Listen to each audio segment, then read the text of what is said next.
that the astronauts read out. Gravitational effect of those planets.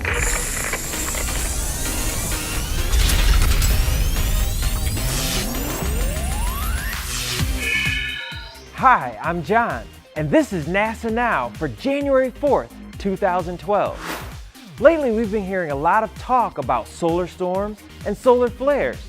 So what's happening with our sun and how does it affect us? We'll find out later in the program, but first, here's what's happening at NASA Now. Last year, NASA's Solar Dynamic Observatory, commonly known as SDO, provided stunning images of major activity on the sun. The images showed a massive region on the sun that scientists call the benevolent monster. This area is one of the most active regions on the sun, and it produced huge solar flares. A solar flare is a burst of electromagnetic energy from the sun that has the potential to disrupt communications and electrical systems here on Earth. The sun. It is a source of life on our planet. It can also provide a bombardment of charged particles and electromagnetic radiation that has the capacity to disrupt telecommunications and power grids. Here to dispel some misconceptions and give us a much better understanding of the sun is astrophysicist Mitzi Adams at the Marshall Space Flight Center. Hello, Mitzi. How would you describe our sun? The sun is a star. It's actually a middle-aged star. It's made of hydrogen and a little bit of helium and some other trace elements. It's all gas, but it's gas that's in a very special state, and it's gas that's actually producing energy. What fuels the sun? In the interior of the sun, energy is produced by nuclear fusion. This process takes a part of a hydrogen atom, which is a proton, and fuses another hydrogen atom, a proton, together. Does the sun have different layers, just like our own planet? The sun has an interior, and the very middle of the sun is called the core. The core produces energy from nuclear fusion. Outside the core, you have a couple of more layers. You have the radiative zone, then you have the convective zone.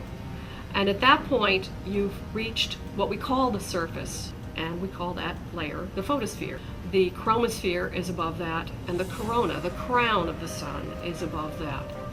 And in the photosphere, we see sunspots. In the chromosphere, we can see prominences, and we can see flares. And then in the corona, we see coronal mass ejections. You mentioned coronal mass ejections. Can you explain? Coronal mass ejections are associated with solar flares. And this is when material actually escapes the gravitational field of the sun and is propelled out into interplanetary space. And this material, which is made up of protons, electrons, is traveling at very high rates of speed.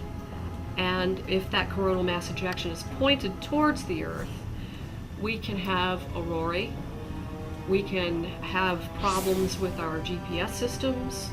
We can have problems with airplanes needing to reduce the altitude in which they fly. Astronauts are asked not to go outside the space station. And sometimes actual satellites can be impacted. Are coronal mass ejections connected to the solar cycle? The sun has spots. The spots disappear and appear in a cycle of activity that spans 11 years, from minimum to minimum or maximum to maximum. And so we are currently coming out of a minimum, and we are moving into a region on a graph that looks like we're kind of climbing a hill. And at the top of that hill is what we call the maximum of the sunspot cycle. During the maximum, there are many, many spots. And these spots are associated with a magnetic field. The magnetic field can become twisted up, kind of like a rubber band. And when you get enough energy in that rubber band, it will snap, or it can snap. That's called a solar flare. How can we track what's going on with the sun? You can actually look at spaceweather.com to find out when this is going to happen. There are also space weather alerts, so that if you want to know when a coronal mass ejection has occurred and will be directed towards us, you'll be alerted that it's happening, and aurora might even be going on too. Our expert has created an activity just for you. Check it out. You and your classmates will use actual images of the sun to determine the number of sunspots and their size. Go to the NASA Explorer School's virtual campus and see what you can find out about our sun. Well, that's it for NASA Now. Be sure to check out our Facebook page. See you then on NASA Now.